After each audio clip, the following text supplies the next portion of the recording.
नमस्कार, good news Bharat में आप सभी दर्शकों का स्वागत है। मैं संजीव शर्मा और आइए देखते हैं गुड न्यूज़ भारत पर आजमगढ़ की खबरें फटाफट अंदाज में।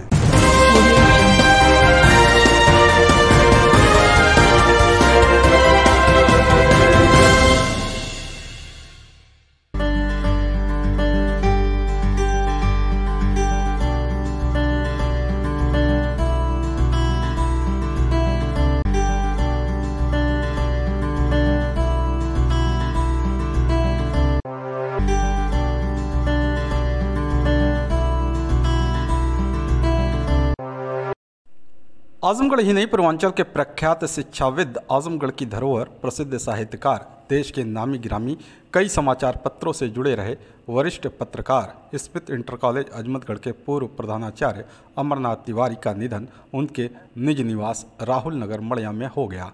उनके निधन से पत्रकारिता जगत की अपूर्णीय क्षति हुई है। श्री तिवारी पिछले 3 वर्षों से बीमार चल रहे थे। वह अपने पीछे भरा पूरा परिवार छोड़ गए। इतना ही नहीं, उनके निधन से आजमगढ़ के पत्रकार काफ़ी दुखी हैं। सभी पत्रकारों ने उनके निधन पर अपनी शोक संवेदना व्यक्त करते हुए कहा है कि परमपिता परमेश्वर श्री तिवारी के पुण्य आत्मा को अपने श्री चरणों में स्थान दे व परिवार को दुख सहने की शक्ति प्रदान करें। पत्रकारों ने कहा कि श्री तिवारी ने अपनी लेखनी से आजमगढ़ की पत्रकारिता में एक अलग पहचान बनाई और तमाम पत्रकारों को प्रशिक्षित भी किया। श्री तिवारी पत्रकारिता के अलावा आयोग के साहित्यकार, जिन्होंने महापंडित राहुल सांस्कृत्यायन के ऊपर कई पुस्तकें लिखी। उन्होंने राहुल सांस्कृत्यायन स्मृति केंद्र की स्थापना की।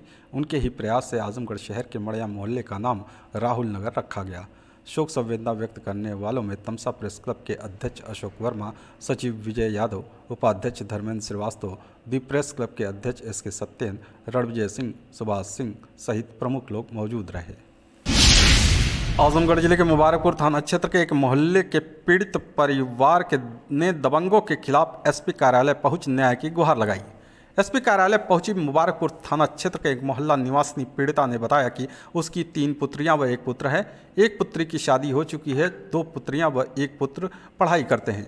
गांव के रहने वाले दबंग प्रवृत्ति के कुछ लोग आए दिन स्कूल कॉलेज जाते समय उनकी पुत्रियों के खिलाफ अभद्र टिप्पणी करते हुए इस बात का विरोध करने पर दबंग एकजुट होकर उनके घर पर पथराव कर दिए, जिसका सीसीटीवी में फुटेज भी उपलब्ध है। इस बात की शिकायत मुबारकपुर थाने पर की गई, लेकिन पुलिस ने हल्की धाराओं में चालान कर अपना कोरम पूरा कर लिया। इतना ही नहीं, बीते 23 दिसंबर को दबंग उनके घर पर चढ़कर ईंट पत्थर चलाने लगे। सूचना पर पहुंची डायल 112 व डायल 100 मौके पर पहुंची, तब जाकर उनकी जान बच सकी। पीड़िता ने एसपी कार्यालय पहुंच दबंगों के खिलाफ जांच कर सख्त कार्रवाई किए जाने की मांग की है। सर, मेरे बच्चियों के साथ पढ़ने नहीं लोग दे रहे हैं।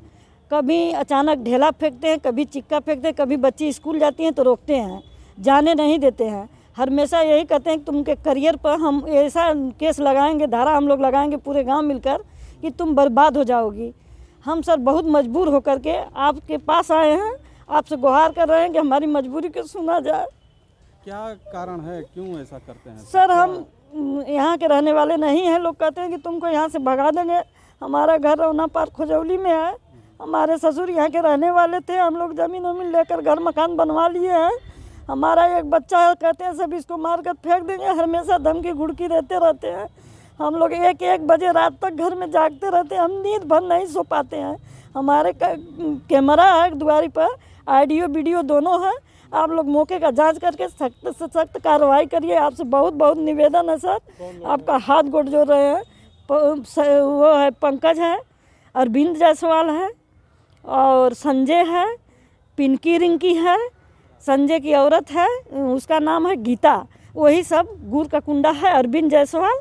और सर, हमारा जीना राजू जो है हराम कर दिया है। द्वार पर आता है तो हमेशा कुछ न कुछ छेड़ता छाड़ता रहता है। अच्छा, जब थाने पे आप लोग गए तो आपके पक्ष में कायदे से कार्रवाई पुलिस ने की? नहीं सर, कायदे से नहीं हुआ है। वही हुआ कि जो धारा उसका यही धारा लगा दो। सर, हमारे साथ ज्यादती हुई, मगर मजबूरी था कि हमारे पास न कोई जुगाड़ है, न कोई सोरस है, न पैसा है। हम बहुत गरीब आदमी हैं। अपने बच्चों को गारा माटी करके पढ़ाते हैं सर। हम बहुत मजबूर हैं। यहाँ एसपी क्या गई थी, क्या आश्वासन मिला है? सर, एसपी साहब यही कहे हैं कि ठीक है, जाओ, तुम्हारी कार्रवाई हम कर देंगे। आजमगढ़ जिले में एक युवक का वीडियो वायरल हुआ है, जिसमें वह क्रिकेट खेल रहे बच्चों को हड़काता नजर आ रहा है। दबंग युवक का यह वीडियो तेजी से वायरल हो रहा है। वायरल वीडियो को संज्ञान में लेते हुए पुलिस ने एफआईआर दर्ज कर विधिक कार्रवाई में जुट गई है। बता दें कि शहर कोतवाली क्षेत्र के वेस्ली इंटर कॉलेज में कुछ बच्चे क्रिकेट खेल रहे थे। इसी दौरान एक युवक वहां पहुंचा और बच्चों को क्रिकेट खेलने से मना करने लगा, साथ ही घर में घुसकर मारने पीटने की धमकी देने लगा। वहां मौजूद लोगों ने दबंग युवक का वीडियो बनाकर वायरल कर दिया। इतना ही नहीं, पुलिस को सूचना भी दी। मौके पर पहुंची पुलिस ने कॉलेज परिसर से एक फेक गन भी बरामद किया। एसपी सिटी गौरव कुमार ने बताया कि इस मामले में शहर कोतवाली में एफआईआर दर्ज कराते हुए कठोर कार्रवाई की जाएगी। आज सुबह ये वेस्ली इंटर कॉलेज में एक क्रिकेट प्रतियोगिता चल रही थी, जिसमें मोहम्मद शाकिर जो इसको ऑर्गेनाइज करवा रहे थे, उनके सुबह एक विवाद हुआ। वहाँ पर एक फेक गन बरामद हुई है, जिसको परीक्षण के लिए भेज दिया गया है। इस प्रकरण में एफआईआर दर्ज करवाई जा रही है और इस पर कठोर कार्रवाई की जाएगी। आजमगढ़ जिले के जहानागंज थाने में तथाकथित पत्रकार के खिलाफ एफआईआर दर्ज हुआ है। कथित पत्रकार पर सब्जी विक्रेताओं से सब्जी लेकर पैसा नहीं देने व हड़काने का आरोप लगा था, जिसको संज्ञान में लेते हुए जांच के बाद पुलिस ने यह बड़ी कार्रवाई की है।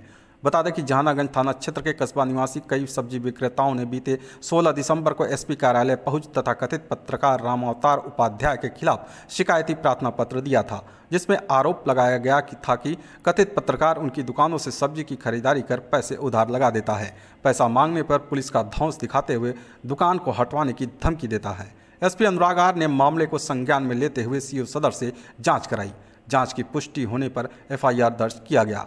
एसपी सिटी शैलेंद्र लाल ने बताया कि सब्जी विक्रेता सोनू सोनकर के तहरीर पर जांच के उपरांत कथित पत्रकार के खिलाफ एफआईआर दर्ज किया गया है। उसके खिलाफ कठोर कार्रवाई की जाएगी। ये सोनू कुमार एक सब्जी विक्रेता है। इनकी तरफ से तहरीर प्राप्त हुई थी कि एक आदमी उनको सब्जी ले जाता है और बार बार वहाँ से हटाने की धमकी देता है, जिस पर इसकी जांच सीओ सदर के द्वारा कराएगी और जांच के उपरांत राम अवतार उपाध्याय के विरुद्ध धारा 384, 504, 506 का मुकदमा थाना जहानागंज पर कायम किया गया है। सर, राम अवतार उपाध्याय पेशे से क्या है?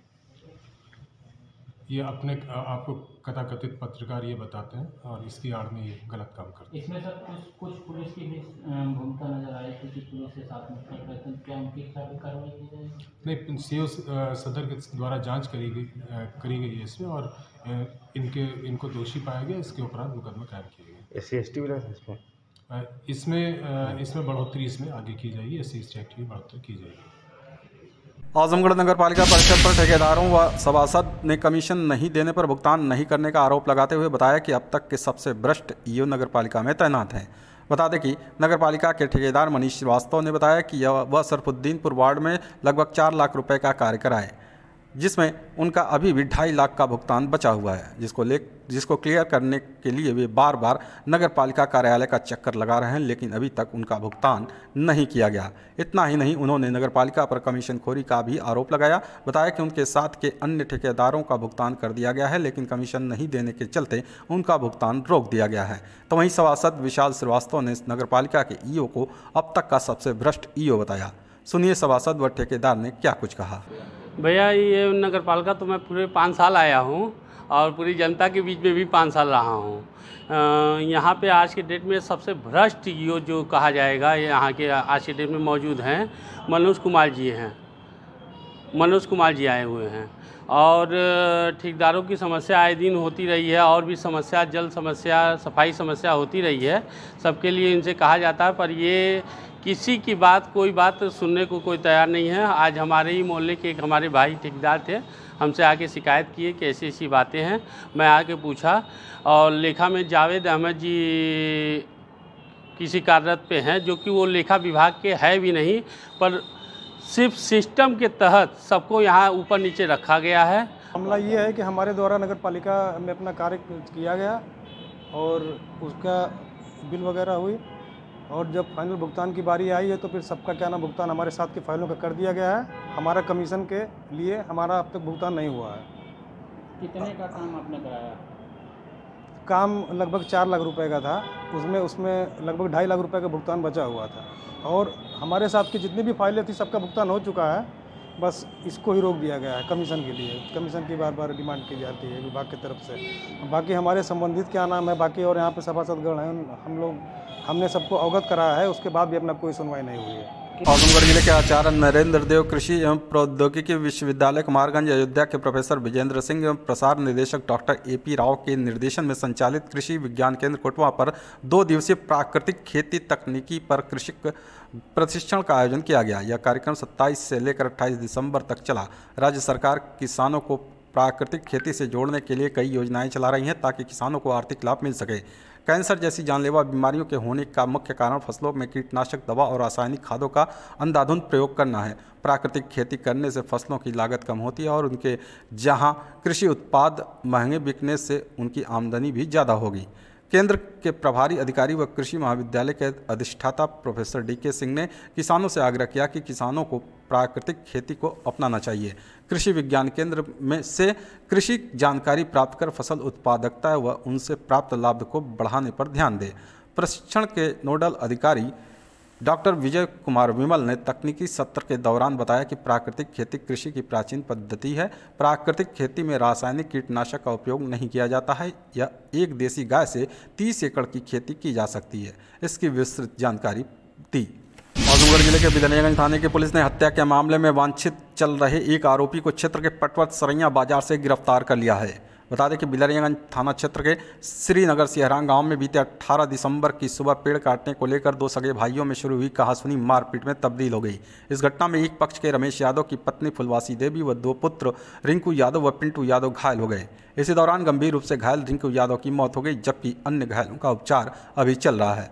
मृतक रिंकू के पिता रमेश यादव की तहरीर पर बिलरियागंज थाने में हमलावर पक्ष के सुभाष यादव, किशन राम जन्म, सूरज श्री जन्म उर्फ साधु तथा पत्नी संगीता के खिलाफ नामजद रिपोर्ट दर्ज की गई। पुलिस ने घटना के दूसरे दिन 4 आरोपियों को गिरफ्तार कर लिया था। इस मामले में वांछित चल रहे सूरज यादव को पुलिस ने पटवत सरैया बाजार से गिरफ्तार कर लिया। आजमगढ़ जिले की जीएनपुर कोतवाली पुलिस ने चोरी की बाइक के साथ 2 अभियुक्तों को गिरफ्तार किया है। बता दें कि पुलिस अधीक्षक अनुराग आर्य के निर्देश पर अपराध व अपराधियों के खिलाफ चलाए जा रहे अभियान के क्रम में जीएनपुर कोतवाली पर तैनात उप निरीक्षक शंकर कुमार यादव अपने हमराइयों के साथ क्षेत्र में भ्रमण पर थे कि इसी बीच मुखबिर से सूचना मिली कि चोरी की बाइक के साथ 2 युवक खालिसपुर लिंक रोड पर मौजूद हैं। सूचना के आधार पर उप निरीक्षक शंकर कुमार यादव अपने हमराइयों के साथ दबिश देकर दोनों अभियुक्तों को गिरफ्तार करने के साथ ही चोरी की बाइक को बरामद कर लिया। पकड़े गए बाइक चोरों में राज्य विश्वकर्मा जीएनपुर कोतवाली क्षेत्र के सुंदर सराय बल्लो गांव का निवासी है, तो वहीं रजनीश कुमार बिलरियागंज थाना क्षेत्र के महुलिया गांव का निवासी है। आजमगढ़ जिले के रौनापार थाने की पुलिस ने किशोरी के साथ दुष्कर्म के मामले में वांछित अभियुक्त को गिरफ्तार किया है। बता दें कि रौनापार थाना क्षेत्र के एक गांव निवासी महिला ने मुकामी थाने में रिपोर्ट दर्ज कराई थी कि उसकी नाबालिग किशोरी को एक युवक बहला फुसला कर भगा ले गया और उसके साथ दुष्कर्म की घटना को अंजाम दिया। पुलिस रिपोर्ट दर्ज कर आरोपी युवक की तलाश में जुट गई। इसी बीच रौनापार थाने पर तैनात उप निरीक्षक मोहम्मद आसिफ को मुखबिर से सूचना मिली कि वांछित अभियुक्त अपने घर पर मौजूद है। सूचना के आधार पर उप निरीक्षक मोहम्मद आसिफ अपने हमराइयों के साथ दबिश देकर अभियुक्त पप्पू को गिरफ्तार कर लिया। आजमगढ़ पुलिस अधीक्षक अनुराग आर्य ने घर में घुसकर छेड़खानी व मारपीट के मामले में फरार चल रहे एक आरोपी की गिरफ्तारी सुनिश्चित करने के लिए उस पर 25,000 रुपये इनाम घोषित कर दिया है। बता दें कि रौनापार थाना क्षेत्र की रहने वाली महिला ने बीते 29 अक्टूबर को घर में घुसकर उसके साथ तथा उसकी बहन के साथ छेड़खानी व दुष्कर्म का प्रयास करने तथा विरोध करने पर मारपीट करने का आरोप लगाते हुए बिलरियागंज थाना क्षेत्र के नवली गाँव निवासी आरोपी के खिलाफ नामजद रिपोर्ट दर्ज कराई। पुलिस दबाव के चलते बीते 29 दिसंबर को आरोपी साहिल व जय हिंद ने अदालत में समर्पण कर दिया, जबकि एक अन्य आरोपी जोहन अभी फरार चल रहा है। पुलिस अधीक्षक ने उसकी गिरफ्तारी के लिए उस पर 25,000 रुपये का इनाम घोषित कर दिया है। आजमगढ़ पुलिस ने बुधवार को गैंगस्टर एक्ट में वांछित आरोपी के खिलाफ न्यायालय से CRPC की धारा 82 के तहत जारी की गई कुर्की की चेतावनी नोटिस उसके घर पर चस्पा करते हुए क्षेत्र में मुनादी कराई। बता दें कि जहानागंज थाना क्षेत्र के गुड़सर गांव निवासी विनोद यादव के खिलाफ जिला प्रशासन की संस्तुति पर सिधारी थाने में गैंगस्टर एक्ट के तहत कार्रवाई की गई है। इसी मामले में फरार चल रहे आरोपी विनोद के खिलाफ कुर्की की नोटिस जारी कर दी गई। सिधारी थाना पुलिस जहानागंज क्षेत्र के गुड़सर गांव स्थित आरोपी के घर पर गांव के गवाहों की मौजूदगी में कुर्की की नोटिस चस्पा कर क्षेत्र में मुनादी भी कराई है।